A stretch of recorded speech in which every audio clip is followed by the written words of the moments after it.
আমাদের নিজেদের ভেতরটা জেগেছে, তাই জন্য আমরা সবাইকে জাগিয়ে রাখতে চাই। আমাদের 1 সেপ্টেম্বর দুপুর 3টের সময় কলেজ স্কোয়ার থেকে ধর্মতলা পর্যন্ত, এবং কিভাবে যোগাযোগ করবো আমাদের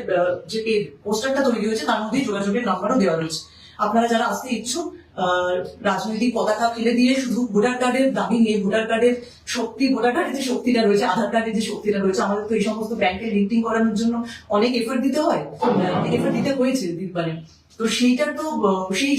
কার্ডের শক্তিটা নিয়ে আপনি আসবেন। আপনার রাজনৈতিক যদি মতামত থাকতেই পারে, কিন্তু আমার মনে হয়েছে এই মুহূর্তে আমরা যে অসময়ের মধ্যে দিয়ে যাচ্ছি, দীর্ঘদিন ধরেই যাচ্ছি, কিন্তু তিলোত্তম বোধহয় মরে গিয়ে আমাদের এই অসময়টা আরো বেশি করে আন্ডারলাইন করে দিয়েছে যে তোমরা আরো খারাপ সময়ের মধ্যে দিয়ে যাবে। তো আমাদের পরবর্তী প্রজন্ম, আমাদের যে শিশুরা বড় হচ্ছে, তাদের কাছে শুধুমাত্র আমরা যাতে চোখ তুলে বলতে পারি যে হ্যাঁ, তোমাদের জন্য আমরা কিছু করে গেছিলাম, সেই জন্যই আমাদের এই আন্দোলন, যাতে আমরা যেভাবে যে পথ দিয়ে গেছি তাদের যেন তাদের পথটা যেন একটু মসৃণ হয়, সেই জন্যই আমাদের যতটুকু সম্ভব আমাদের